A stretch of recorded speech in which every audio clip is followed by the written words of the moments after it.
Bienvenidos a Cabaña de Libros. Hola, soy Ada y hoy os traigo 5 novels que han llegado a nuestros días traspasando la barrera del tiempo. Son unas auténticas joyas literarias. ¿Queréis conocerlas? ¡Empezamos! Primero, La muerta enamorada de Théophile Gautier, publicado en 1836. Tiene un total de 42 páginas. Théophile Gautier es una de las más ilustres figuras literarias francesas del siglo XIX, en cuyas obras podemos encontrar fuertes influencias del romanticismo y un gran peso simbólico.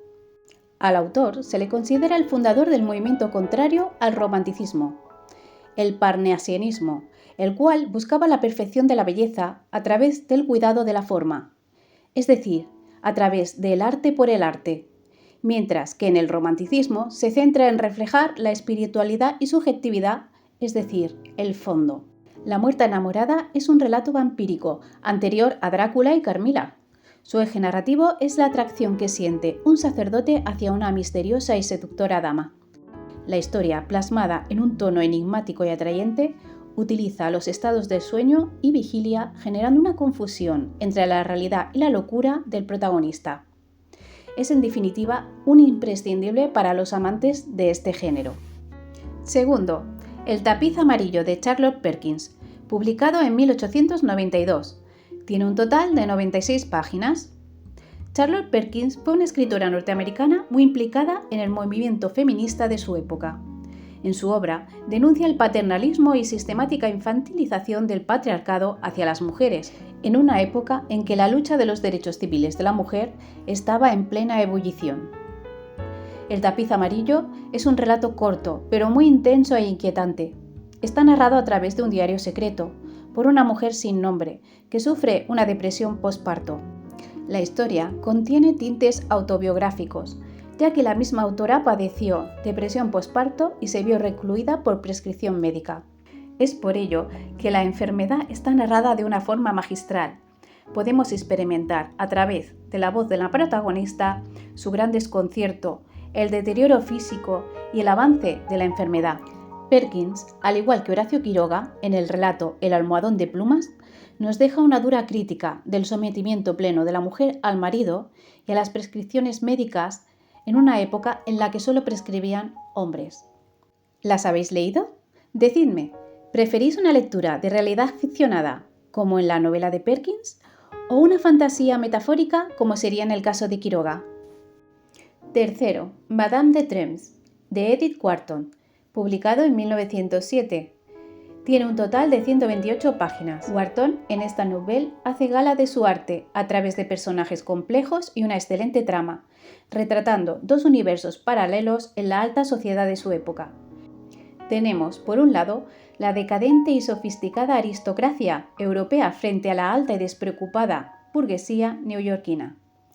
La historia explora los convencionalismos y barreras a los que se ven sometidos unos enamorados que vuelven a reencontrarse tras varios años. La pareja, a través de Madame de Trèmes, tratan de deshacer un matrimonio fallido, donde la familia del marido, aristócratas y de la arraigada fe católica, no toleran el divorcio de su hijo, pese a que se intuye que no fue un marido ejemplar. Edith Wharton se basó en su propia experiencia de divorcio en 1906 para escribir este fresco realista sobre la situación de las mujeres divorciadas y con cierto estatus social a principios del siglo XX. Expone, a través de ávidos y soberbios diálogos, un duelo de personajes, los cuales se ven envueltos en un conflicto, donde las falsas apariencias y los intereses protagonizan una novela bella pero amarga. Muy recomendable si queréis disfrutar de una lectura evocadora e intimista con trazos de humor e ironía. Todo apunta a que Edith Wharton se inspiró en su gran y admirado amigo Henry James para crear esta breve obra. Concretamente hablamos de Madame de Mouffe, publicada en 1874, la cual tiene un contenido muy similar, pero algo más ingenua, ya que el autor la escribió en sus primeros años de escritor, siendo bastante joven.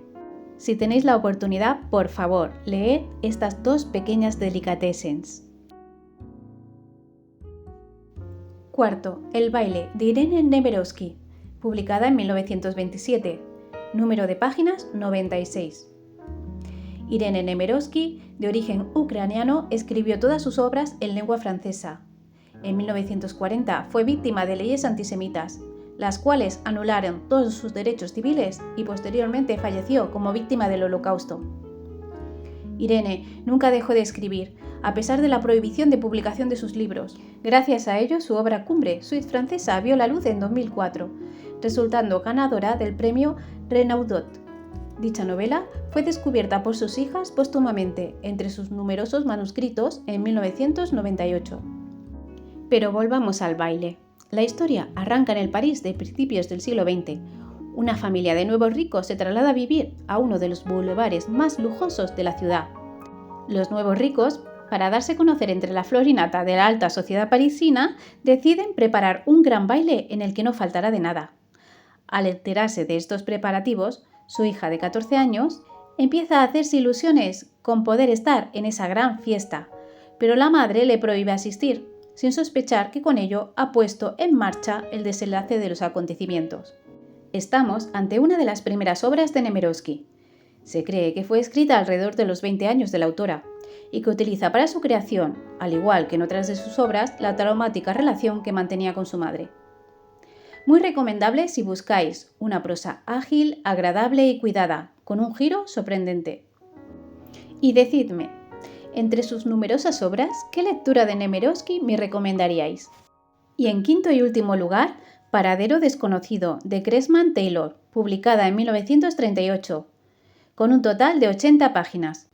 Cressman Taylor fue una escritora estadounidense, conocida sobre todo por la presente novela epistolar.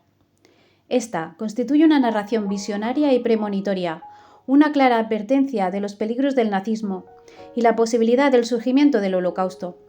Recordemos que en fechas de su publicación solo había rumores y sospechas sobre la expansión bélica alemana y la construcción de campos de concentración.